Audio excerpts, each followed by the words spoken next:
মালিক ইবনে দিনার ডাক দিয়ে বলতেছে, মাঝি তোমার কতগুলি টাকা লাগবে বলো।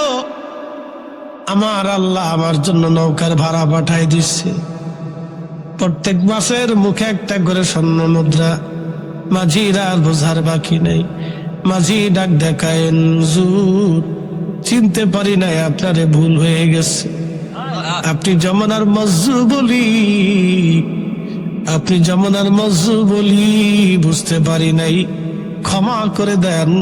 পয়সা লাগবে না, বিনা পয়সায় আমি আজকে নদী পার করে দিব। সুবহানাল্লাহ।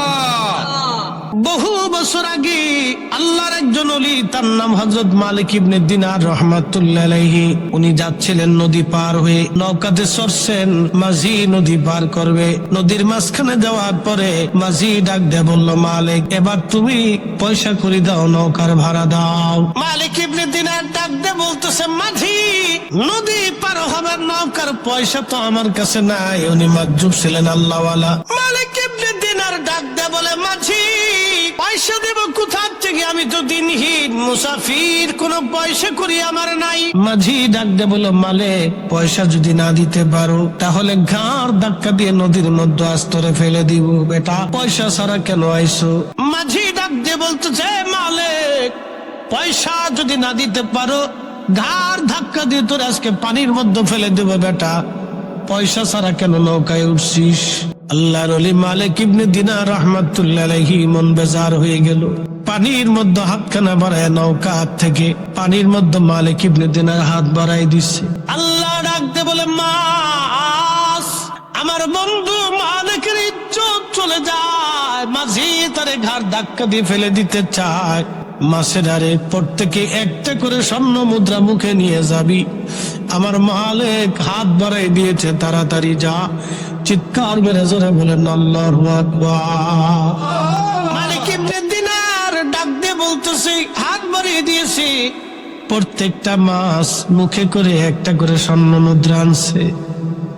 সুবহানাল্লাহ। আল্লাহ কি আসতে বাজন, ওলি আল্লাহর কি সাম্রাজ্যের দরকার? ওলি আল্লাহর সাম্রাজ্যের দরকার না, টাকার দরকার না, দুনিয়ার ক্ষমতার দরকার। না। ওলি আল্লাহদেরকে ক্ষমতা দিছে কে? আল্লাহ। এরা চাইলেই আল্লাহর কাছ থেকে অনেক কিছু পায়। ঠিক। হাত বাড়াই দিছে তো হাজার হাজার মাস প্রত্যেকে একটা করে স্বর্ণ মুদ্রা মুখে করে নিয়ে আসছে। সুবহানাল্লাহ। নৌকার চারপাশ দিয়ে ঘুরতেছে। মালিক ইবনে দিনার ডাক দিয়ে বলতেছে, মাঝি তোমার কতগুলি টাকা লাগবে বলো। আমার আল্লাহ আমার জন্য নৌকার ভাড়া পাঠাই দিচ্ছে, প্রত্যেক মাসের মুখে একটা করে স্বর্ণ মুদ্রা। মাঝির আর বোঝার বাকি নেই। মাঝি ডাক দেখায়েন, হুজুর চিনতে পারি নাই, আপনারে ভুল হয়ে গেছে। আপনি জমানার মজ্জু বলি, আপনি জমানার মজ্জু বলি বুঝতে পারি নাই, ক্ষমা করে দেন। পয়সা লাগবে না, বিনা পয়সায় আমি আজকে নদী পার করে দিব। সুবহানাল্লাহ। ওই মালিক ইবনে দিনার একদিন হজে গেছে। হজে যাইয়া হজ শেষ করার পরে কাবার চত্বরে বসে বসে দোয়া করে, আল্লাহ কার হজ কবুল হলো কারটা হলো না আমি তো জানি না। রব্বুল আলামিন আজকে তুমি আমাদের দেখে দাও, জানায় দাও কার হজ হয় নাই, কার হজ কবুল হয়েছে বলো। রাত্রিবেলা ঘুমায় মালিক ইবনে দিনারকে আল্লাহ বললেন, মালিক সবার হজ কবুল হয়েছে, কিন্তু একজনের হজ আমি আল্লাহ কবুল করি নাই। সবাইরে মাফ করে দিয়েছি, কিন্তু একজনকে আমি আল্লাহ মাফ করি নাই। মালিক সারা রাত কান্দে, আল্লাহ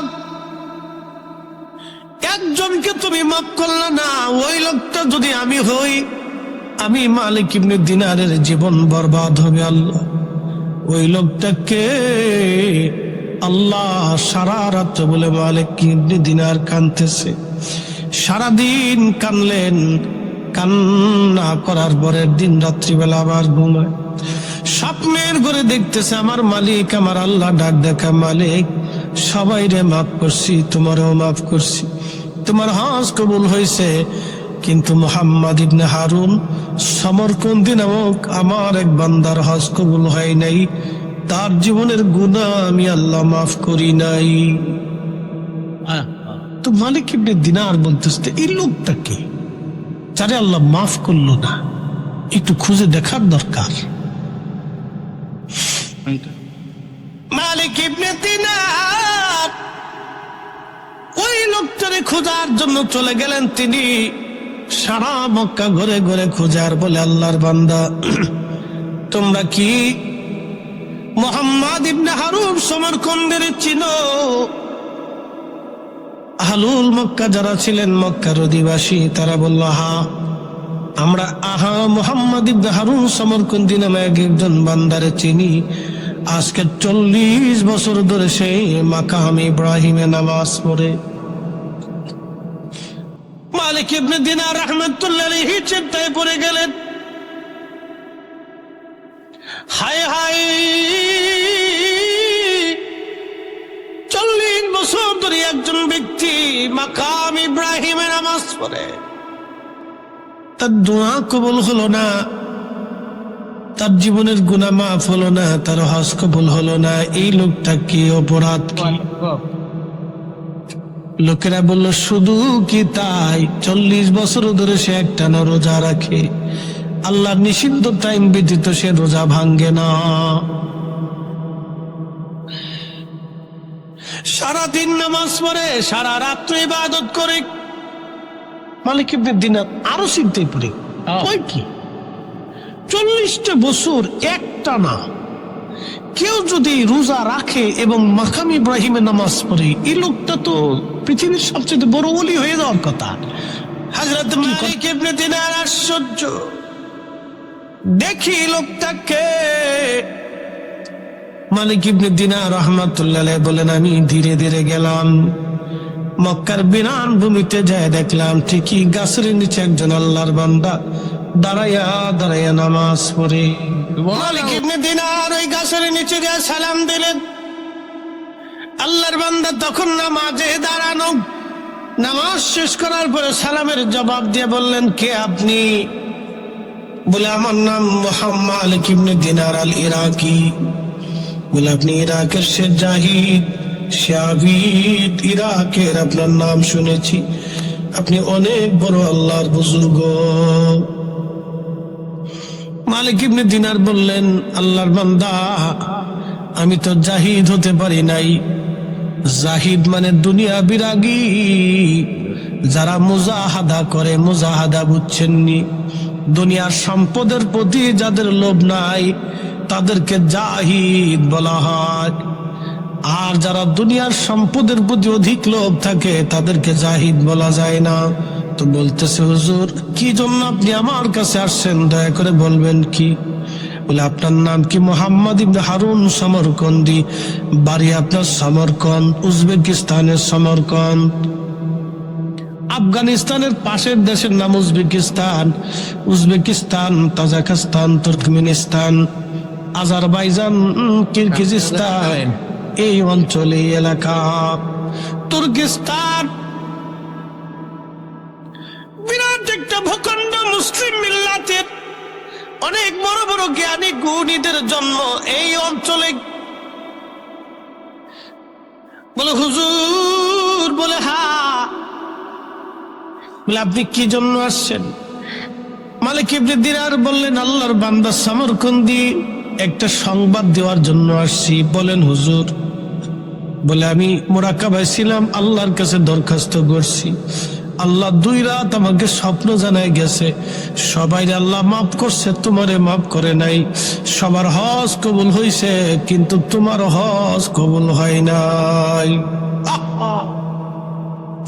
লোকটার চোখের পানি সেরে সেরে কেঁদে বলে, হুজুর শুধু আপনি না, আজকে 40 বছর ধরে 40 জন আল্লাহর ওলি হজ শেষ হয়ে যাওয়ার পরে আমার এই সংবাদ দিয়ে যায়, সবার মাফ হয়েছে, আমার মাফ হয় নাই। সবার হজ কবুল হয়েছে, আমার হজ কবুল হয় নাই। মালিক ইবনে দিনার চোখের পানি ছেড়ে দিয়ে বলল, আল্লাহর বান্দারে, 40টা বছর ধরে শুনছি তুমি মাকাম ইব্রাহিমের সারা রাত্র নামাজ পড়ো, সারা রাত্রি ইবাদত করো। বলে 40 বছর ধরে আমি রোজা রাখি, 40 মাফ করা হলো না। বলে আল্লাহর বান্দা বলবা তুমি জীবনে কি অপরাধ করছিলা? তখন ওই লোকটা কেঁদে কেঁদে বলল, হুজুর আমার বাড়ি সমরকন্দ উজবেকিস্তান, আমি একজন মদ পাইছিলাম, নেশায় আসক্ত। হযরতে মালিক ইবনে দিনার রাহমাতুল্লাহ আলাইহি চিন্তায় পড়ে গেলেন। ডাক দিয়ে বলেন, আল্লাহর বান্দা তুমি নেশাগ্রস্ত, তার মানে কি বলো? আল্লাহর বান্দা ডাক দিয়ে বলতেছে, হুজুর আমি নেশায় আসক্ত ছিলাম, নেশা করে করে আমি বাড়ি আসতাম। সেই রজনীটা ছিল শাবানের শেষ রাত। নেশা করে বাড়ি আসছি, বাড়ি আসার পরে আমার মা আমার হাতটা ধরে বললেন, বেটা রমজান চলে আসতেছে, আজকে শাবানের শেষ রাত, কালকে থেকে রমজান আসবে। বাবারে কত মানুষ রমজানের জন্য প্রস্তুতি নেয়, আর তুই কিনা মদ পান করে নেশা করে আমার ঘরে আসিস। কত মানুষ মরে যায়, তুই কি মরতে পারিস না? মা আমাকে বকাবকি করতে লাগলো। হুজুর মা যখন বকাবকি করতে লাগলো, আমার মেজাজ খারাপ হয়ে গেল। ওই অবস্থায় আমি মাকে মারতে লাগলাম। হুজুর আমি মাকে বারবার আমি আঘাত করতে লাগলাম। মা আমাকে আরো বকাবকি করতে লাগলো। আমি রাগ করে মাকে জাপটে ধরে আমি মাকে নিয়ে আগুনের মধ্যে ফেলে দিলাম। হুজুর সেদিন নেশায় আসক্ত হয়ে আমি আমার জীবনকে ধ্বংস করেছি। আমার স্ত্রী আমাকে ধাক্কা দিয়ে দিয়ে ঘরের মধ্যে নিয়ে ঘরের দরজা তালা মেরে দিলেন। সারা রাত পার হয়ে গেল। সকালবেলা স্ত্রীকে ডাক দিলাম, আমার নেশার ঘোর কেটে গেল। বিবিকে বললাম, বিবি দরজা তালা মারা কেন, দরজা লাগানো কেন? আমার স্ত্রী আমাকে বলল, স্বামী আমার তোমার সঙ্গে আর আমি সংসার করব না, আমি চলে যাব। তুমি অনেক বড় সর্বনাশ করে ফেলছো, এমন ব্যক্তির সঙ্গে আর সংসার করা সম্ভব না। আমি বললাম, কি হয়েছে বলো? বললো, কালকে নেশে আসক্ত হয়ে তুমি আমার মাকে, তুমি তোমার মাকে আগুনের মধ্যে উনুনের মধ্যে ফেলে পুড়িয়ে মেরে ফেলে দিয়েছো। হুজুর বিশ্বাস করেন আমি পাগল পাড়া হয়ে গেলাম। ঘর থেকে বের হয়ে দরজা ভেঙ্গে আমি বের হইয়া উনুনের পাশে যায় দেখলাম মা চুলার মধ্যে আগুনে পুড়ে কয়লা হয়ে গেছে। মা দুনিয়ায় নাই। ওই অবস্থা দেখে আমি পাগল পাড়া হয়ে গেলাম। কি করলাম আমি? কি সর্বনাশ আমার জীবনে হলো, কি সর্বনাশ আমি করে ফেলছি। হায় হায় কি ভুল আমি করলাম, কি অন্যায় আমি করে ফেলছি। ঠিক মাকে দাফন করলাম। হুজুর ওই সময় আমার নগদে 8,000 স্বর্ণ মুদ্রার মালিক ছিলাম। তার মানে বর্তমানে কয়েকশো কোটি টাকার মালিক। হুজুর সমস্ত টাকাগুলি আমি আল্লাহর পথে দান করে দিলাম। সবগুলি আল্লাহর পথে দান করে আমার 12 জন দাসী বাদী ছিল, সবাই আমি আজাদ করে দিলাম, মুক্ত করে দিলাম। সমস্ত সম্পদগুলি আল্লাহর রাস্তায় দান করে দিলাম। আমার বিবি থেকে আমি তালাক নিলাম, তাকেও তালাক দিলাম, জুদা হয়ে গেলাম। আমি সবার থেকে চিরদিনের বিদায় নিলাম। হুজুর যে হাত দিয়ে মাকে মারছিলাম, আমার ডান হাতটা দেখেন না, এটা কাটা। আমি নিজে হাতে কোরাল দিয়ে আমি আমার হাত কেটে ফেলেছি। যদি আল্লাহ আমারে মাফ করে দেয়, যদি মালিক আমাকে মাফ করে, যদি মালিক আমাকে মাফ করে। হুজুর 40 বছর ধরে মাকামে ইব্রাহিমে নামাজ পড়ি, যদি আল্লাহ মাফ করে। 40 বছর ধরে রোজা রাখি, যদি আল্লাহ মাফ করে। হুজুর 40 জন আব্দাল 40 বছরে বলে গেছে সবার ক্ষমা হয়, কিন্তু আমার ক্ষমা হয় না। সবার হজ হয়, কিন্তু আমার হজ হয় না। হুজুর এখন আমি কি করব বলেন? 40টা বছর ধরে আল্লাহর কাছে মাপ চাইতেছি, আল্লাহ ক্ষমা করে না। আল্লাহ আমারে মাফ করে না। আমার উপায় কি হবে? আমার উপায় কি? আমার উপায় কি? মালিক ইবনে দিনার মুখের মধ্যে হাত দিয়ে কাঁদে আর বলে, আল্লাহর বান্দা করছো কি? সারা দুনিয়ায় আগুন লাগাই আগুন থেকে পালানোর চেষ্টা করতেছিস, এত বড় অপরাধের কি ক্ষমা হয়? কে তোকে মাফ করবে রে আল্লাহর বান্দা? করলে কি এত বড় ভুল? তখনই মুহাম্মদ ইবনে হারুন সমরকন্দি হাত বাড়াই দিয়ে চোখের পানি সেরে সেরে কাঁদার বলে, হে রব, তুমি বিপদ অবসরণকারী, মুসিবত দূরকারী আল্লাহ। আল্লাহ, তোমার দরজায় 40টা বছর ধরে কাঁদতেছি একটা ভুলের জন্য। আল্লাহ, এমনি তো হাত তুলি নাই, 40 বছরের ইবাদত নিয়ে তোমার দরবারে হাত বাড়াইছি। আল্লাহ, 40 বছর ধরে একটা না আমি তওবা করতেছি। আল্লাহ, আমি একটা হাত কেটে ফেলে দিয়েছি। আল্লাহ, 40 বছর ধরে রোজা রাখতেছি, 40 বার হজ আমি আদায় করছি। বান্দারে যদি মাফ না করো, বান্দা কার দরজায় হাত বাড়াবে? তুমি ছাড়া আর তো কোনো মালিক নাই। বিনয়ী বিনয়ী এইভাবে কাঁদতেছে।